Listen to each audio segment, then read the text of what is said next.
Musheer इत्तलात Khyber Pakhtunkhwa barrister Saif हमारे साथ मौजूद हैं। बैरिस्टर साहब से ही पूछ लेते हैं पहला सवाल, क्योंकि बैरिस्टर साहब आपने शायद सुन लिया हो कि हम ये बात कर रहे थे कि सवाबी जलसे से पहले बड़ी हाइप थी, लेकिन सब इंतज़ार ही करते रह गए। वज़ीर आला गंडापुर ने ना एहतजाज का कोई तरीका बताया, ना कोई वक्त बताया, कोई टाइम नहीं दिया, बेसिकली कोई डिटेल नहीं दी। तो क्या एहतजाज का प्लान है अब तक हतमी या अब वो फिजल आउट हो गया? जी, एहतजाज का बिल्कुल प्लान है और सवाबी का जलसा भी उसी एहतजाजी प्लान का एक सिलसिला और एक कड़ी थी और मुख्तलिफ तरीक़े से एहतजाज होता है। सवाबी जलसा भी एहतजाज का एक तरीका था और उसके बाद आइंदा जो दीगर मराहल होंगे उनके बारे में पार्टी की जो क़यादत है वो वक्तन फ़वक्तन ऐलान करती रहेगी। पहले से अपना प्लान बता के बैठ जाना तो मेरे ख्याल में कोई दानिशमंदी नहीं होती। सियासत में हर चीज़ मुखालफिन के लिए एक सरप्राइज़ की शक्ल रखती है और मैं समझता हूँ कि जब फैसला होगा तो उस फैसले का ऐलान भी हो जाएगा और फिर वो एहतजाज होगा भी। पीटीआई ने आज तक जितने भी ऐलान किए हैं एहतजाज का ऐलान किया है तो फिर करके दिखाया भी है। अच्छा, अब जाहिर है फिर ये कहा जा रहा है कि इमरान खान साहब तारीख बताएंगे, लेकिन सर्टनली बाहर आके किसी को उसका ऐलान करना होगा। तो क्या गंडापुर साहब भी करेंगे और फिर वो करेंगे तो ये तहरीक भी नेचुरली पख्तूनख्वा से ही चलेगी या वहाँ तक महदूद रहेगी या बाकी शहरों को भी इन्वॉल्व करेंगे? इसमें क्या होगा?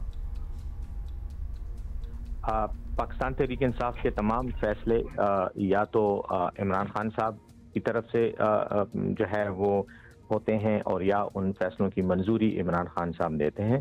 तो एहतजाज का भी हतमी ऐलान और हतमी तारीख, जिस दिन एहतजाज होना है, किस अंदाज में होना है, किस शहर में होना है, या पूरे पाकिस्तान में होना है या मखसूस इलाकों में होना है, ये सब कुछ जो है खान साहब के साथ मशवरे के बाद और उनके राय लेने के बाद जो है इसका ऐलान किया जाएगा। अब ऐलान कौन करेगा? ऐलान करने के लिए पार्टी की मरकज़ी क़यादत भी है और अगर खैबर पख्तूनख्वा का उसमें नाम आता है तो यकीनन अली अमीन गंडापुर साहब उसको खैबर पख्तूनख्वा की तरफ से लीड करेंगे। अच्छा बैरिस्टर साहब, अब एक सवाल जो गैर सियासी है या इसे भी चलें सियासी समझ लें, स्मॉग का असर जो है वो अब हम देख रहे हैं कि पेशावर में भी नज़र आना शुरू हो गया है। तो क्या खैबर पख्तूनख्वा हुकूमत तैयार है कि पंजाब हुकूमत के साथ मिलकर कोई प्लान बनाया जाए शहरियों को महफूज रखने के लिए?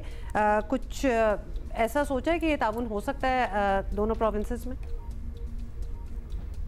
अमरीकी झंडे के हवाले से इंतहाई बेबुनियाद और ऐसा सवाल है कि जिसकी कोई रैशनल जस्टिफिकेशन ही नहीं बनती।